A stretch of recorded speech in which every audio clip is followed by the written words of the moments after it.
घंटी बज गई। धर्मराज यमराज भैंसे पर सवार होकर जंगल की ओर निकल पड़े। उसी जंगल में एक पति पत्नी रहते थे।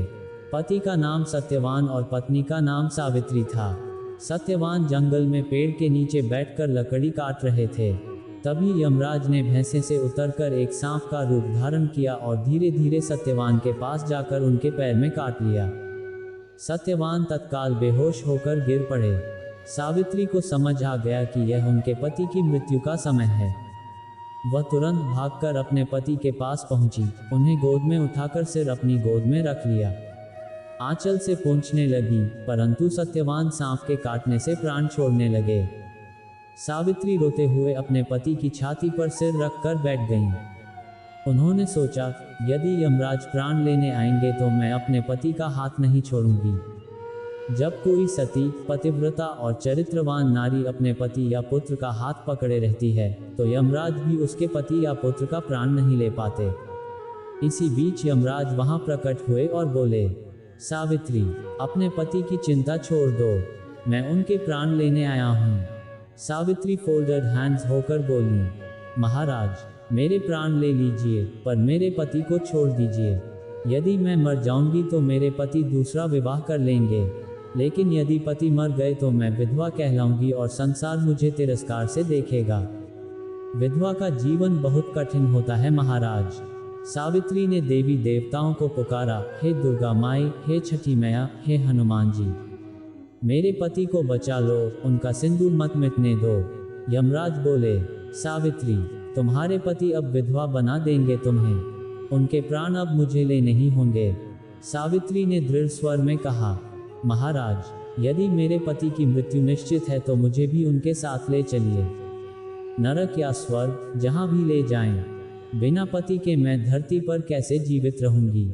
यमराज ने कहा, नहीं बेटी, जीवित इंसान मेरे साथ नहीं जाता, केवल मृतक ही मेरे साथ जाते हैं, तुम लौट जाओ।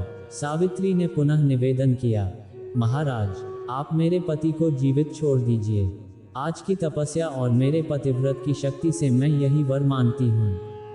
यमराज उनकी भक्ति और पतिव्रता देखकर प्रभावित हो गए और बोले, सावित्री, तुम सच्ची सती और आदर्श नारी हो। तुम्हारे पतिव्रत के बल से मैं तुम्हारे पति को जीवन प्रदान करता हूँ।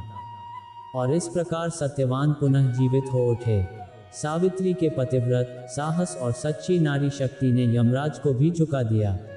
जब यमराज ने सत्यवान का प्राण लिया तो सावित्री भी उनके पीछे पीछे चल पड़ी। यमराज ने उसे समझाया, बेटी, तुम लौट जाओ।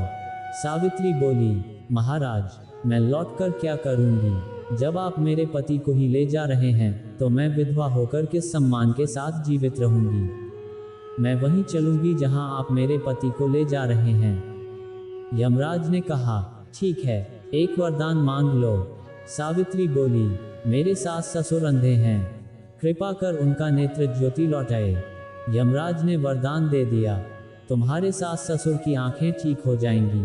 सावित्री फिर यमराज के पीछे चल दी। यमराज ने फिर कहा, बेटी, तुम बहुत दूर चली आई हो, अब लौट जाओ। सावित्री ने दृढ़ स्वर में कहा, महाराज, मैं लौटने नहीं आई हूँ, आप जहाँ मेरे पति को ले जा रहे हैं मैं वहीं चलूंगी। यमराज ने कहा, ठीक है, दूसरा वरदान मांग लो। सावित्री बोली, मेरा राजपाट और परिवार छूट चुका है, कृपा कर मुझे फिर से सुख समृद्धि प्रदान करें। यमराज ने कहा, एवमस्तु, ये वरदान भी मिल गया। फिर भी सावित्री पीछे पीछे चलती रही। धर्मराज ने कहा, बेटी, मैंने तुम्हें कई बार समझाया लेकिन तुम लौटती नहीं। जीवित मनुष्य इस लोक में नहीं आता, अब भी लौट जाओ। सावित्री बोली, महाराज, पति के बिना नारी का संसार में कोई सहारा नहीं होता, इसलिए मैं लौटकर क्या करूंगी। धर्मराज ने कहा, ठीक है, तीसरा वरदान मांग लो। सावित्री बोली, महाराज, आप मेरे पति का प्राण ले जा रहे हैं, मेरे घर में कोई संतान नहीं है, कृपा कर ऐसा वरदान दीजिए कि मेरी गोद में पुत्र हो। ये सुनकर यमराज सोच में पड़ गए और बोले, सावित्री, तुम्हें ये तीसरा वरदान भी दिया गया, अब लौट जाओ। सावित्री ने कहा, महाराज, आपने वरदान तो दे दिया कि मेरी गोद में पुत्र हो, लेकिन मेरे पति को ही ले गए, बिना पति के पुत्र कैसे होगा। और यदि नारी के गर्भ से बिना पति के पुत्र हो जाए तो वह समाज में कैसे मुख दिखाएगी। इसलिए महाराज, मेरे पति को भी लौटा दीजिए। यमराज सावित्री की बुद्धि, साहस और धर्मनिष्ठा से प्रसन्न हो गए। उन्होंने सत्यवान का प्राण लौटा दिया और उसे सावित्री के साथ भेज दिया। धर्मराज ने सावित्री से कहा, बेटी अब लौट जाओ। सावित्री बोली, महाराज, यदि नचाने की बात है तो मुझे नचा लीजिए। मीरा ने भी तो भगवान को नचाया था। हर भक्त का नाम आता है कि सच्चा भक्त भगवान को नचा देता है। सावित्री ने कहा, जो दिल से योग साधे वही सच्चा योगी है, और स्त्री के लिए जिसको पति मिले वही सच्ची सुहागन है। फिर कथा का भाव ये बताता है कि भगवान ने हर स्त्री के भाग्य में जो पति लिखा है वही उसका सुहाग है। चाहे वह जैसा भी हो, गरीब, अमीर या कठिनाई से जूझने वाला, उसका साथ निभाना ही नारी का धर्म है। कहा गया है, माता वही मर जाती है जो बच्चे को दूध छुड़ाने में असफल हो। पिता वही मर जाता है जो बेटे को शिक्षा न दिला पाए। बेटा वही मर जाता है जो पिता का नाम डुबो दे। बेटी वही मर जाती है जो कुल पर कलंक लगा दे। बैल वही मर जाता है जो हल में शक्ति न दे। भैंस वही मर जाती है जो दूध न दे। और नारी वही मर जाती है जो अपने पति के लिए धर्म का पालन न करे। फिर कहा गया, गरीबी में भी पति लाख कष्ट उठाता है, कर्ज से दबा रहता है, लेकिन यदि पत्नी हंसते हुए उसका साथ देती है तो पति का आधा संकट अपने आप दूर हो जाता है। इसलिए पत्नी का सबसे बड़ा धर्म है कि वह मुस्कुराते हुए धैर्य के साथ अपने पति का सम्मान करे। यही उसका सुहाग है। अंत में कथा का संदेश यह है, जो दिल से योग साधे वही सच्चा योगी है, और जिस स्त्री को उसका पति प्राप्त है वही सच्ची सुहागन है। यदि पति जीवित है, सम्मान देता है, आदर करता है, तो समझो भाग्य अच्छा लिखा है। और यदि पति योग्य नहीं निकला तो यह समझो कि भाग्य और कर्म में दोष था। सबने मिलकर उद्घोष किया, श्री कृष्ण की जय, सच्चे विचार की जय, सच्चे दरबार की जय, दुर्गा महारानी की जय, भगवती माता की जय। धर्मराज ने कहा, बेटी सावित्री, तुम मानोगी नहीं। सावित्री बोली, महाराज, अब क्या मानना है और क्या मनाना है, आप ही बताए। बिना पति का पुत्र होगा तो क्या मैं गांव में जिंदा रह पाऊंगी या मर जाऊंगी। यदि किसी स्त्री का पति न हो और वह संतान उत्पन्न करे तो क्या समाज उसे जीने देगा? नहीं, ये तो कुल की मर्यादा का नाश होगा। फिर सावित्री ने उपस्थित बहनों को संबोधित करते हुए कहा, बहनों, यह विशेष निवेदन है, कभी ऐसा मत सोचना कि मेरे शरीर पर कोई कलंक का दाग लग जाए। वस्त्र पर दाग लगेगा तो दवा से छूट जाएगा, पर यदि शरीर और चरित्र पर दाग लग गया तो जीवन भर नहीं मिटेगा।